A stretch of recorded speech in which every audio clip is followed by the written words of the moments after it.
Morning students, आज आपके सामने प्रस्तुत है 7वीं 8वीं कक्षा का संस्कृत पाठ, जिसका शीर्षक है सुभाषितानी। सुभाषितानी अर्थात सुंदर कथन, सुंदर वचन, नीतिपूर्ण वचन और प्रिय वचन। कहते हैं कि मनुष्य की बोली ही उसके संपूर्ण व्यक्तित्व की पहचान होती है। तो आइए चलते हैं सुभाषितानी के कुछ श्लोकों की ओर, जो हमारे शास्त्रों से, पुराणों से लिया गया है। पहला श्लोक है, अभिवादनशीलस्य नित्यं वृद्धोपसेविन चत्वारि तस्य वर्धन्ते आयुर्विद्या यशो बलम्। कहते हैं कि अभिवादनशीलस्य, जिसके शील में, जिसका चरित्र, जिसकी विनयशीलता बड़े बूढ़ों का अभिवादन करती है, जो बड़े बूढ़ों की सेवा करता है, उन्हें प्रणाम करता है, और नित्यम वृद्धोपसेविन, और नित्य बड़े बुजुर्गों की सेवा करता है। चत्वारि तस्य वर्धन्ते, उसकी 4 चीजें बढ़ जाती हैं, आयु, विद्या, यश और बल। तो सुभाषितानी के इस श्लोक में मुख्यतः व्यक्ति की विनयशीलता की ओर संदेश है कि आपकी विनयशीलता आपके लक्ष्य की ओर अग्रसर होने का मार्ग है, क्योंकि इसमें आपके बड़े बूढ़ों, माता पिता सबका आशीर्वाद मिला होता है। दूसरा श्लोक है, आलस्यम ही मनुष्याणाम शरीरस्थो महान रिपुः। आलस्यम ही मनुष्याणाम शरीरस्थो महान रिपुः और नास्ति उद्यम समो बंधु कृत्वा यम नावशीदति। आलस्यम ही मनुष्याणाम, मनुष्यों के शरीरस्थो महान रिपुः, शरीर में स्थित महान शत्रु आलस्य है। काम करने की इच्छा नहीं है, हम आलसी हैं, तो हम कभी भी अपने लक्ष्य को प्राप्त नहीं कर सकते हैं। तो हमारा शत्रु हमारे ही भीतर आलस्य के रूप में छिपा हुआ है। और दूसरा, नास्ति उद्यम समो बंधु, उद्यम के समान कोई दूसरा भाई नहीं है।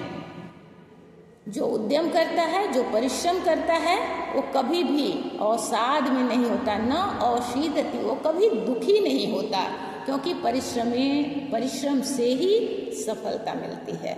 ये सत्य है और यही तथ्य यहाँ पर कवि ने स्पष्ट किया है।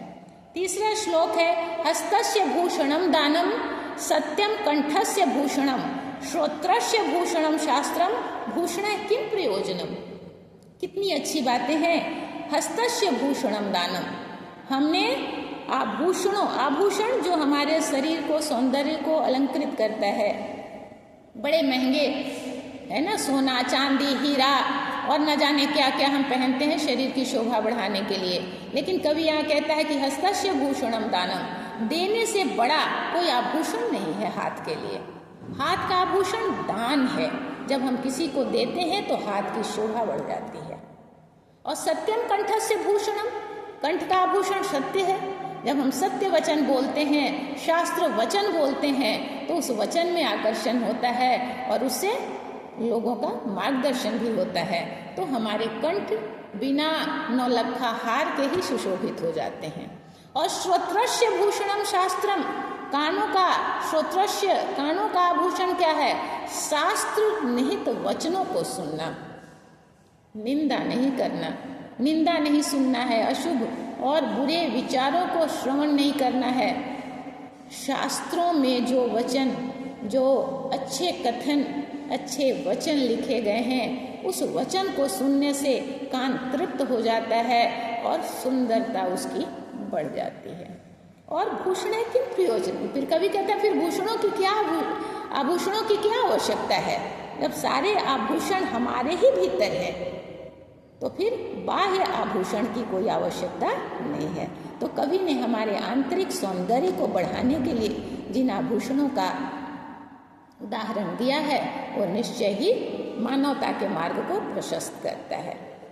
नेक्स्ट चौथा है श्लोक है, यस्य नास्ति स्वयं प्रज्ञा, यस्य नास्ति स्वयं प्रज्ञा शास्त्रम तस्य करोति किम। जिसके पास स्वयं की प्रज्ञा नहीं है, स्वयं की बुद्धि नहीं है, शास्त्र उसका क्या करेगा।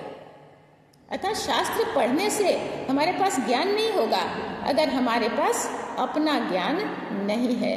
उदाहरण के लिए कवि कहता है कि लोचनाभ्याम विहीनस्य दर्पण किम करिष्यति।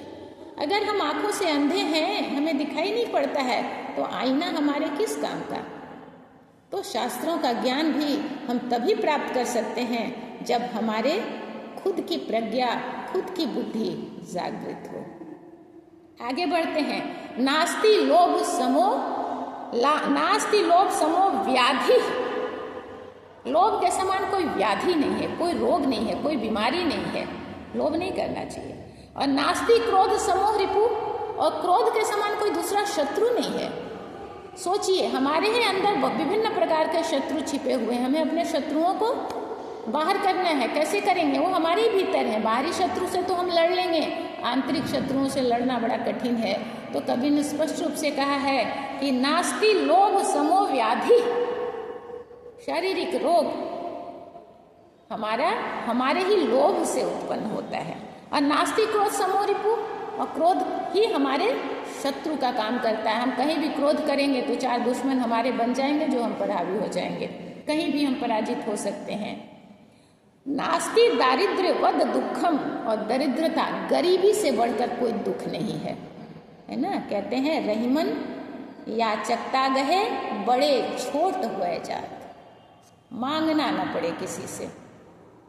तो कहते हैं नास्ति दारिद्र्य वद दुखम, और नास्ति ज्ञानात परम सुखम, और ज्ञान से बड़ा कोई सुख नहीं है। ज्ञान सबसे बड़ा ज्ञान है, तो हम हर सुख दुख का मुकाबला कर सकते हैं। आगे बढ़ते हैं। दृष्टि पूतम न्यषेत पादम, और वस्त्र पूतम जलम पिबेत। दृष्टि पूतम न्यषेत पादम, हमें आंखों से देख कर चलना चाहिए। पैर को जमीन पे रखना है, कदम को आगे बढ़ाना है, तो जमीन को अच्छे से देखना होगा। उबड़ खाबड़, गड्ढा, चट्टान, नहीं तो ठोकर खा के गिर सकते हैं, गड्ढे में गिर सकते हैं। हालांकि यह प्रतीकात्मक है, जब व्याख्या करेंगे तो इसकी बातें आएंगी।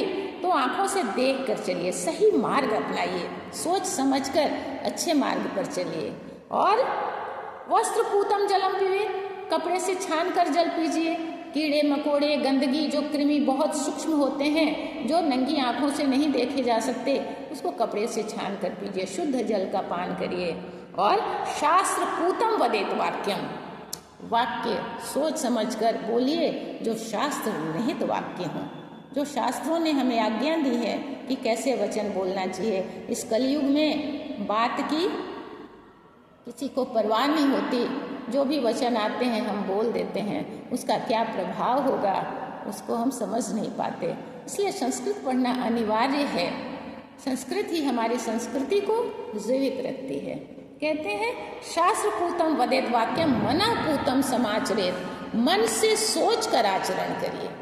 हमारे आचरण से अगले के हृदय में जो दुख होगा, जो तकलीफ होगी, उसको हम सोचते नहीं, महसूस नहीं करते, और हम आचरण कर देते हैं। तो हमें आचरण सोच समझ कर करना है। दूसरे के साथ क्या आचरण करना है, क्या नहीं करना है, क्या व्यवहार करना। व्यवहार कुशलता ही मनुष्य की सबसे बड़ी प्रतिष्ठा को स्थापित करती है। इसलिए व्यवहारिक होना चाहिए। अगला चलते हैं। न कश्चित कश्चिचिन मित्रम, न कश्चित कश्चिचित रिपु, व्यवहारेण मित्राणि और जायन्ते रिपुस्तथा। कहते हैं जन्म से न कोई मित्र होता है न शत्रु। अभी हमने कहा व्यवहार की बात, तो जन्म से न कोई हमारा मित्र होता है और न शत्रु होता है। मित्र और शत्रु सब हम ही बनाते हैं खुद से। हमारे व्यवहार से हमारे अपने बनते हैं, और हमारे व्यवहार से ही हमारे शत्रु भी बनते हैं। इसलिए हमें व्यवहार कुशल होने की आवश्यकता है।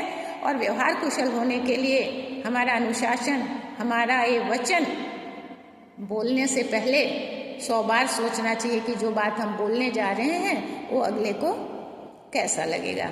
तो हमारा व्यवहार ही हमारे दोस्त और दुश्मन स्थापित करते हैं, बनाते हैं। तो व्यवहार सोच समझ करके करना चाहिए। अंतिम श्लोक है, अयम निज परो वेति गणना लघु चेतशाम। अयम निज परो वेति, यह हमारा है, ये तुम्हारा है। क्या लेकर आए थे, क्या लेकर जाएंगे, जो भी हमने पाया यही पाया। तो कितना अच्छा श्लोक है कि अयम निजम परो, हम, ये मेरा है, ये तुम्हारा है। ये कौन सोचता है? लघु चेतसा, जिसकी चेतना, जिसका विवेक, जिसकी बुद्धि छोटी होती है, वो मेरा तुम्हारा करते हुए विवाद में फंसता है और अंतिम में लड़ते झगड़ते इस दुनिया से चला जाता है। लेकिन जो बड़े विचार, दूसरा, इसकी दूसरी पंक्ति है, उदार चरिता नाम तू वसुधैव कुटुंबकम। लेकिन जो उदार चरित्र के होते हैं उसके लिए तो पूरी वसुधा ही अपनी है, अपना परिवार है, कुटुंब है। वसुधैव कुटुंबकम, पूरी वसुधा ही उसके कुटुंब की तरह है, परिवार की तरह है। तो छोटे विचार के लोग अपना और पराया करते हैं, विवादों में अपना जीवन बिताते हैं, लोभ में अपना जीवन बिताते हैं, मेरा तुम्हारा करते हैं। और सत्य तो यही है कि हम जब जन्म लेते हैं तो क्या लेकर आते हैं, फिर हमारा क्या है और तुम्हारा क्या है। तो इन विवादों से ऊपर उठकर वसुधैव कुटुंबकम की स्थापना करने की इच्छा होनी चाहिए, करने का मार्ग प्रशस्त करना चाहिए। तो ये आज का ये श्लोक है जो 7वीं कक्षा को पढ़नी है, 8वीं कक्षा को पढ़नी है। श्लोकों की व्याख्या, श्लोकों के अर्थ हमारे जीवन में सुख का निर्माण करते हैं, क्योंकि ज्ञान का भंडार है संस्कृत, और आज के समय में इसकी पढ़ाई अत्यंत अनिवार्य है। मैं अपने इस कक्षा के माध्यम से यह कहना चाहूँगी कि कक्षा के लिए नहीं, विषय के लिए नहीं, परंतु संस्कृत अवश्य पढ़ें ताकि हमें ज्ञान की प्राप्ति हो। जो हमने अभी पढ़ा कि ज्ञान से बड़ा कोई सुख नहीं है, तो उस सुख को प्राप्त करना है, अपनी संस्कृति को अक्षुण्ण बनाना है, तो हमें संस्कृत का अध्ययन करना होगा। आज के लिए बस इतना ही, फिर मिलते हैं।